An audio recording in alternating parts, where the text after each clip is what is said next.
Hi, welcome to MooMooMath. Today we're going to learn how to factor a term or a trinomial that has a lead coefficient that is not 1. Okay, I call this the rainbow method.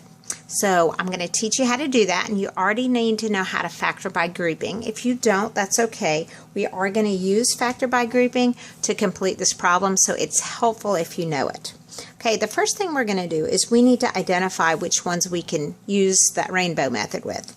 If our lead coefficient is greater than 1, in this case it's a 6, and there's not a greatest common factor, this is a great time to use the rainbow method.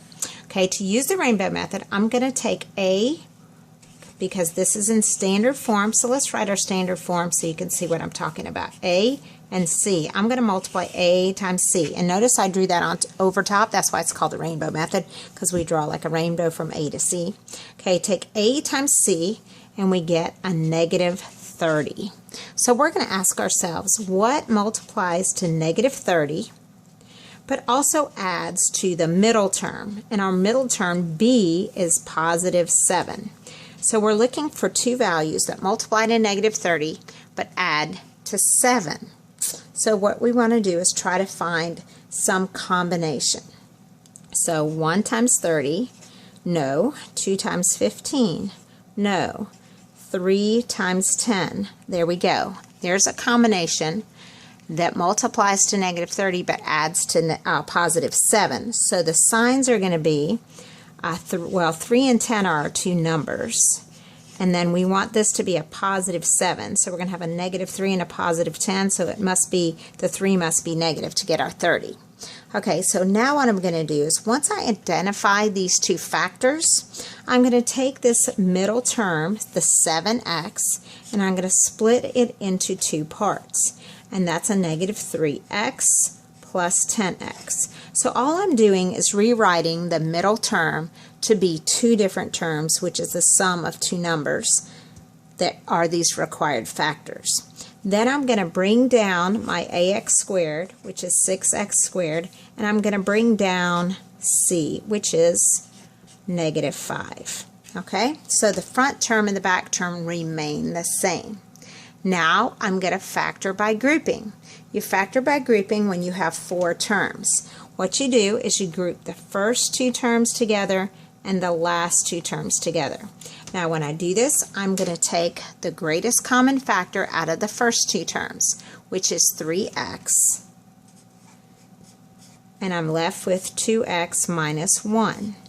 I'm going to do the same thing to the back. What is my common factor? My common factor is a positive 5. So I'm actually going to write the sign plus a positive 5.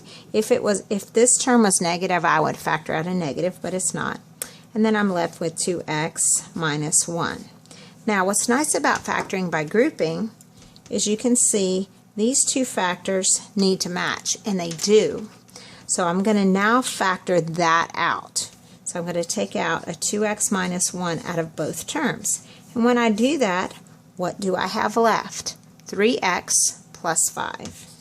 A 3x plus 5.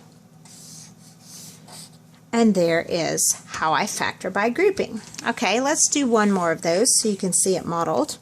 Okay, you have 15x squared plus 17x minus 4.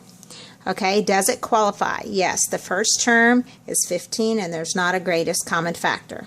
So let's multiply the first times the last. So 15 times 4 is negative 60. So what multiplies to negative 60 but adds to the middle term, and in this case a positive 17?